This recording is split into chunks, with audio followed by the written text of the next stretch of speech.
y unificación de varios países motivados por este mismo sentimiento.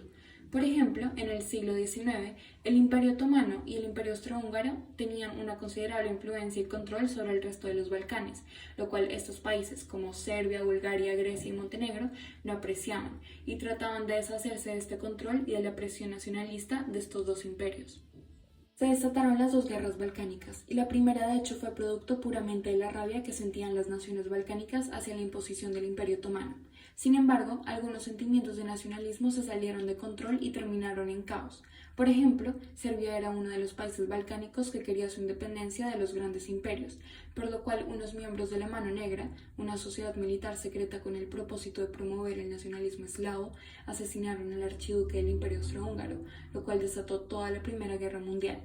Con la información previamente proporcionada, se puede llegar a la conclusión de que el nacionalismo fue una causa lo suficientemente fuerte para crear y romper tensiones, causando atentados y caos suficientemente graves para empezar una guerra en Europa que se conectaba con naciones de otros continentes.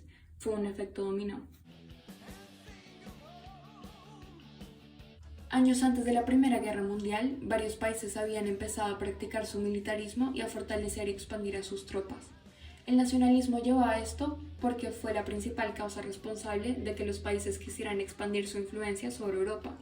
Como los países buscaban volverse más influyentes y encontrar control sobre más territorios, había mucha competencia militar.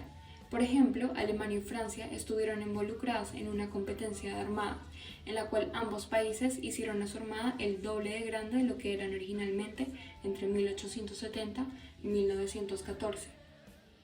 Estos dos países siempre habían tenido una historia de rivalidad, y la competencia sobre quién era mejor o más influyente incluía el ámbito militar.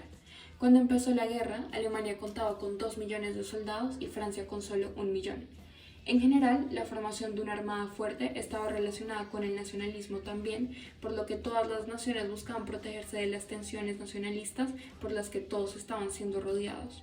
La industrialización también afectó al militarismo de la Primera Guerra Mundial enormemente. Dada la revolución industrial, existía la posibilidad de producir artillería nueva a cantidades fabriles mucho más rápido que antes.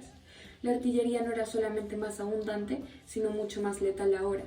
Por ejemplo, la creación del lanzallamas se remonta al V siglo. Sin embargo, en la Primera Guerra Mundial se creó una versión más mortífera, con un alcance mucho más amplio que el del lanzallamas tradicional. También se les había añadido lanzallamas a los tanques. El hecho de que habían armas de fuego más mortales y abundantes causó gran desgracia con la pérdida de vidas masiva en la guerra. Por esta razón, la Primera Guerra Mundial es considerada una de las más devastadoras de la humanidad. Con estas nuevas creaciones, las armadas eran más poderosas en el sentido de que podían causar más daño a sus oponentes en las batallas, pero igual estaban expuestas al mismo peligro, ya que todas las tropas de casi todos los países europeos fueron dadas estas actualizaciones en su artillería.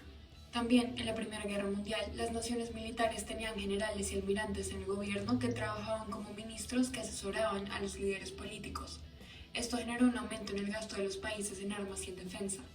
El militarismo de finales del siglo XIX y principios del siglo XX impulsó una carrera armamentística que llevó a nueva tecnología militar y, por consiguiente, también aumentó el gasto en defensa de todos los países.